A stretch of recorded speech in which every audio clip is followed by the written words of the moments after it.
Victor Wembenyama is an absolute alien, but you already knew this, right? He is currently breaking the NBA. First, he drops like 24, 14, and 7 blocks. Then the next night, he goes out and has 34, 14 with 3 blocks and a steal, and he's one of the greatest defenders I've ever watched play.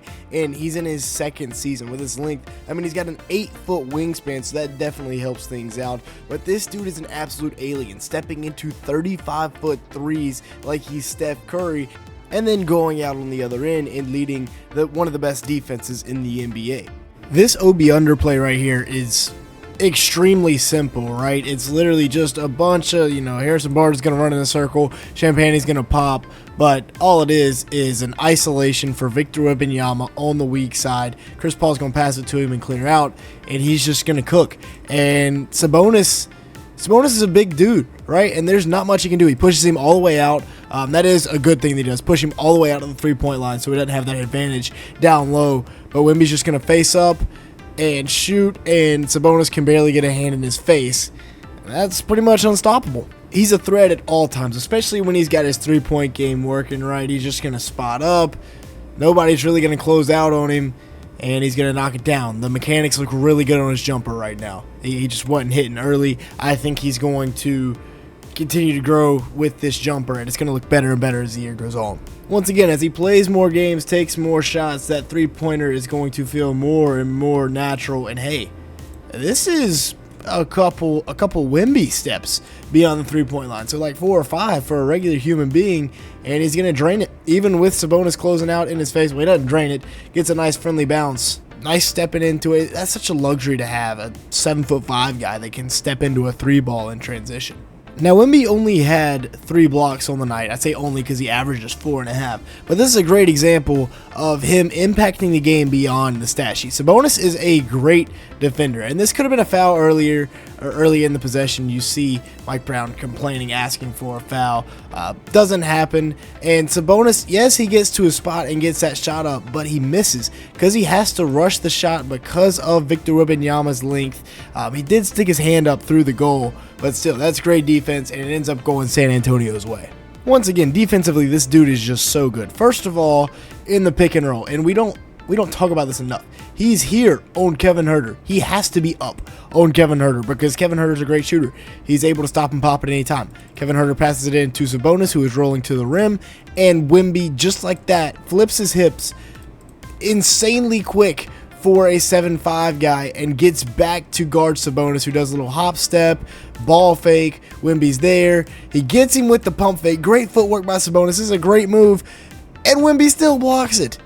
Insanity. It's such a tough break for Sabonis, but just great defense by Wemby. Now, this is a fantastic play by interim head coach Mitch Johnson here. You're going to start it off in horns, which means you got 2 bigs at either the elbows or up at the top of the key. This time it's the elbows. Keldon Johnson's going to cut through, and we're going to have Champagnie go set a down screen for Chris Paul to come get into a ball screen action. And what this does, it just makes, DeRozan has to help for a second if De'Aaron Fox was to get caught up in the screen. It doesn't really work this time, but Chris Paul's not going to come off the screen, so we got the pick and roll with the lob, which he could have thrown. DeRozan does a nice job of shutting it down, though, so Fox is now running.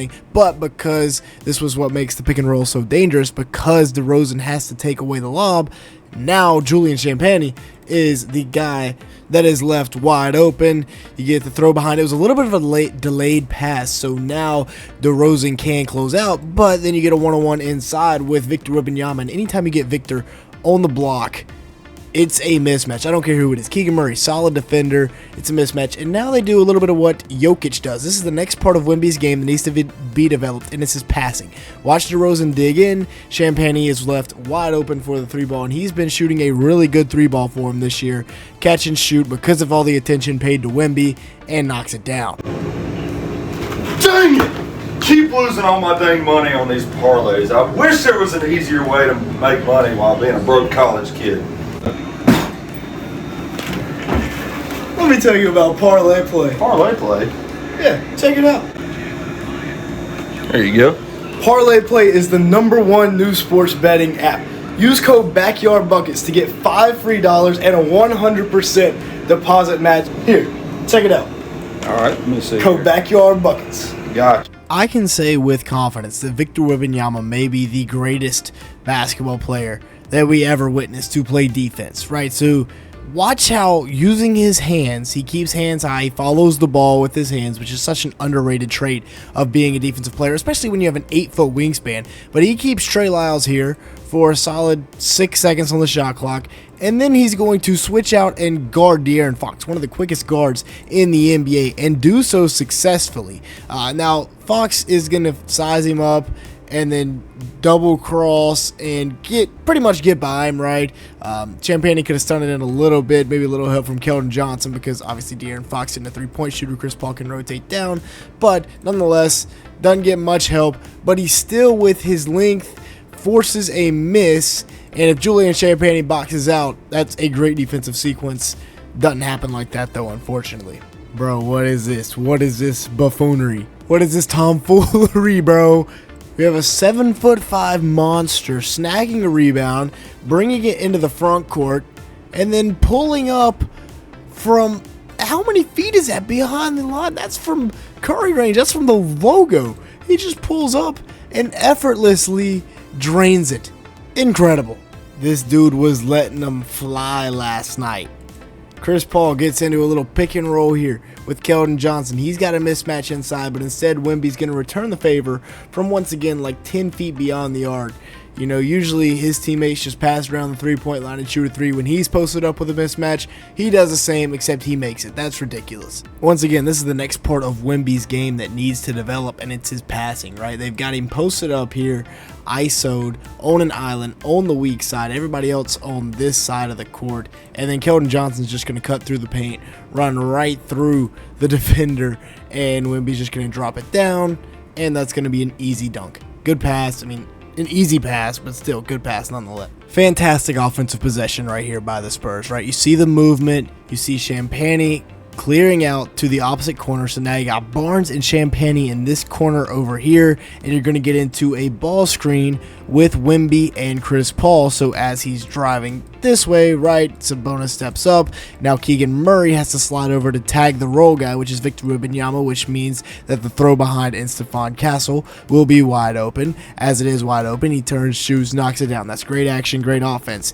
Now the part that other NBA teams don't have, because every team runs that action right there. What other teams don't have is a 7'5" guy in the paint that does this. That's ridiculous. Now, this action didn't actually work out, but it's a really good action, so I wanted to show it, right? So it starts with two screens at the top here, a little stagger screen for Chris Paul, and he's just making a read, right?